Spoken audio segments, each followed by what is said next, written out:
ప్రస్తుత కాలంలో మనమంతా కూడా శారీరకంగా ఇబ్బందులను ఎదుర్కొంటున్నాం. అంటే శారీరకమైన వ్యాధులు కూడా మనల్ని ఇబ్బంది పెడుతున్నాయి. అంటే చిన్న వయస్సులోనే ఎక్కువ బాధలను అనుభవిస్తున్నాం. అంటే 40 సంవత్సరాల వయస్సు గల వాళ్ళు కూడా కింద కూర్చోలేని పరిస్థితి ఏర్పడ్డది. ఏమిటి దీనికి కారణం? అంటే బాల్యం నుండి మనం సరియైన జాగ్రత్తలు తీసుకోనందువల్ల ఈ ఇబ్బందులను ఎదుర్కోవాల్సి వస్తుంది. దీనికి మనకు పూర్వీకులే మన వాళ్ళు ఉపనిషత్తులలోనే మనకు ఉపాయం చెప్పారు. ఏమిటి దానికి ప్రత్యేకించి అంటే యోగోపనిషత్తులన్నింటిలో కూడా ఆసనాలకి ప్రత్యేక ప్రాధాన్యతనిచ్చారు. ఏమిటి ఆసనం అంటే? అంటే స్థిరం సుఖమితి ఆసనం అని. అంటే స్థిరంగా ఉంటూ సుఖంగా ఉంటే అది ఆసనం అని పేరు. ఇక్కడ ఆసనాలలో అనేక భంగిమలున్నాయి. అనేక రకాల ఆసనాల్ని వాళ్ళు మనకు పరిచయం చేశారు. ఇందులో 2 ప్రధానమైన భాగాలున్నాయి. ఒకటి యోగాసనాలని, 2 ధ్యానాసనాలని. యోగాసనాలన్నీ కూడా శారీరక ఆరోగ్యానికి సంబంధించినవి. ఇక ధ్యానాసనాలేమో మనం అంతర్ముఖ సాధన చేయడానికి మన శరీరం సహకరించడం కోసం ఏర్పరిచినవి. అయితే యోగాసనాలైనా ధ్యానాసనాలైనా కూడా మనం బాల్యంలో 8 సంవత్సరాల వయస్సు నుండే ప్రారంభం చెయ్యాలి, అభ్యాసం మొదలు పెట్టాలి. అయితే క్రమంగా అది 20 సంవత్సరాల వయస్సు వచ్చేసరికి ఆసన సిద్ధి కలుగుతుంది. ఆసన సిద్ధి అంటే ఏమిటి? అంటే ఒకే ఆసనంలో 3 గంటల పాటు కదలకుండా కూర్చునే అవకాశాన్ని, ఆసనాన్ని, ఆ భంగిమను మనం ఆసన సిద్ధి అంటాం.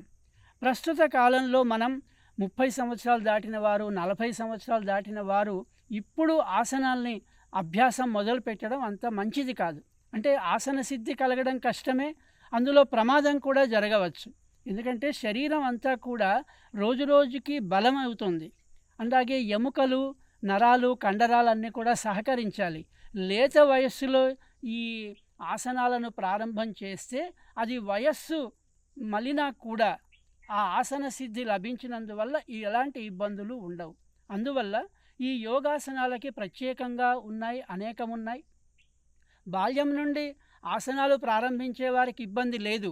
కానీ వయస్సు మళ్ళిన వాళ్ళకి కూడా చేసేవి, ప్రస్తుత కాలంలో కూడా ప్రధానంగా చేయవలసినవి 2 ఆసనాలే చెప్పారు. ఈ 2 ఆసనాలను గనక మనం బాగా అభ్యాసం చేస్తే ఏ వయసు వారైనా కూడా సులభంగా చేయవచ్చు, అభ్యాసం చేయవచ్చు. ఒకటి పశ్చిమోత్తానాసనం అని, 2 అర్థమచ్చేంద్రాసనం అని. ఈ 2 ఆసనాలు చేస్తే మన శరీరంకు ఆరోగ్యంగా ఉంటుంది. ఈ సాధనకు సంపూర్ణంగా సహకరిస్తుంది. అంటే ప్రాపంచిక అవసరాలకైనా, ఈ ఆధ్యాత్మిక సాధనకైనా ఈ 2 ఆసనాలతో ఆరోగ్యం మెరుగవుతుంది.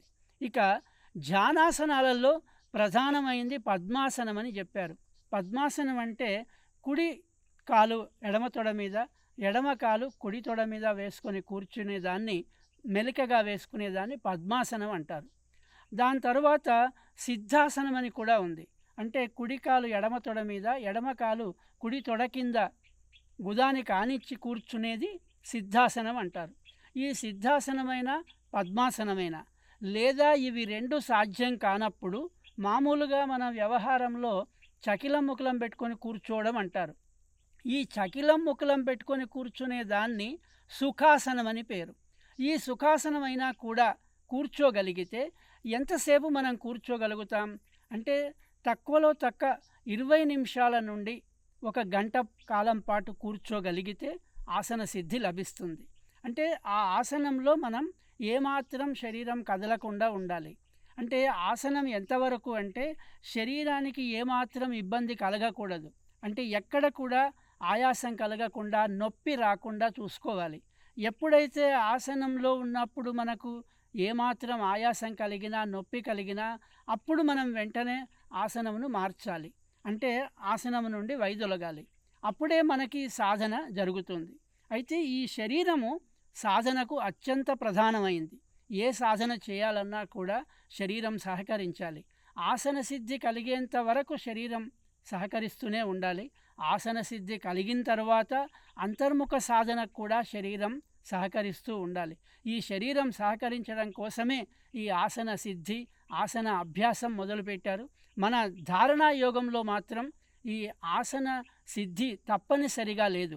అంటే ఎవరు కుర్చీలో కూర్చొనైనా సోఫాలో కూర్చొనైనా కూడా ఈ ధారణా యోగాన్ని మనం చేసుకునే అవకాశం ఉంటుంది. కాబట్టి ధారణా యోగంలో ఆసన సిద్ధికి అంత ప్రాధాన్యత లేదు. అవకాశం ఉండి ఆసన సిద్ధి కలవాళ్ళు, అనుకూలమైన వాళ్ళు ఆసనం వేసుకొని కూడా ధారణా యోగాన్ని చేయవచ్చు. ఆశ్రిత జనాః ఆనందినో భవంతు.